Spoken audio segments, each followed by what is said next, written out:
Maray na pagkahapon sa imo asin sa tuyong mga parantabay. Siram na hapon man sa imo, partner. Ngunya na Miyerkules. Yan, Miyerkules, tabang medical kita. Ngunya na pagkahapon, partner. Dire-diretso kita. Rotang uwas na naman, partner, ang tabang medical team. Aking na-aksidenteng nahulog, partner, sa puunin kahoy. Asin senior citizen partner na may diabetes, ang pira sa mga nahatudanin ayuda, asin panibagong pag-asa. Ayan, partner, Yan, ang mga nahatudanin tabang. Aramuntan mga istorya kan partner, bit-bit ni Aika Ferry. Bibo at makulit. Ganito namin naabutan ang 7 taong gulang na bata na si John Carl Rimpelio. Subalit sa kabila nito ay labis ang pag-aalala ng kanyang ina na si Nanay Evelyn. Kwento ni Nanay Evelyn, nahulog daw ito sa puno ng pili sa likod ng kanilang bahay. Wala siya noong mangyari ang insidente. Nadala naman daw kaagad sa ospital si John Carl na linagnat at kinumbulsyon. Pagka-uwi ay pansin niyang mayroong nag-iba sa kilos ng kanyang anak, bagay na dumagdag sa kanyang suliranin.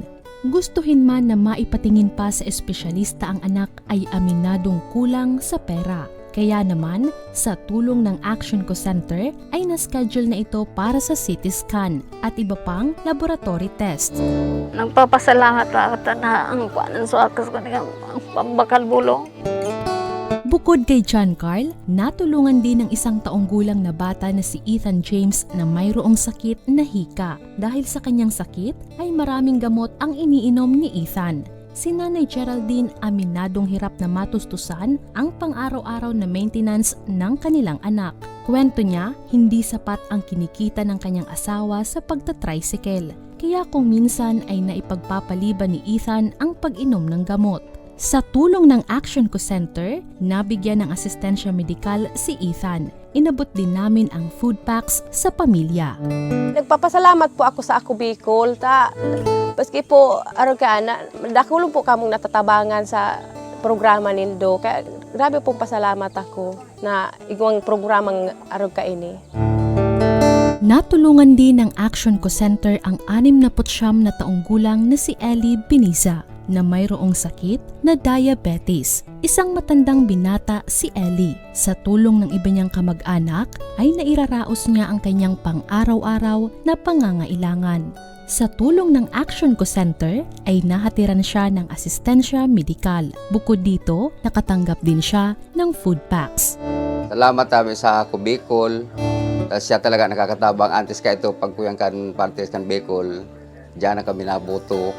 Tapos lalo nang ngunya na natabangan ako. Kuyan, talagang tested. Nagtatabang ang Ako Bicol. Salamat. Walang pinipiling edad ang Action Co Center na may layuning tulungan ang mga Bicolanong nangangailangan saang mangpanig sila ng mundo. Ayan, partner, ngiti sa mga labi at mga mata ng ating mga natanungan. Ang Ako Bicol, tested. Tested. Poon pa ka ito, tinataumin na ang samuyang boto. Dahil ang Ako Bicol talagang nagtatabang tested. Yan, Ayan. proven and tested. Mabuhay! Ako Mabuhay! Bicol Party List, katabang na! Kasurog pa, Poon partner. ka ito. Sagkod gunyan. Yan. Tuloy ito, partner, na pinadalan tangon niya na natabangan kan Ako Bicol asin kan Action Co Center.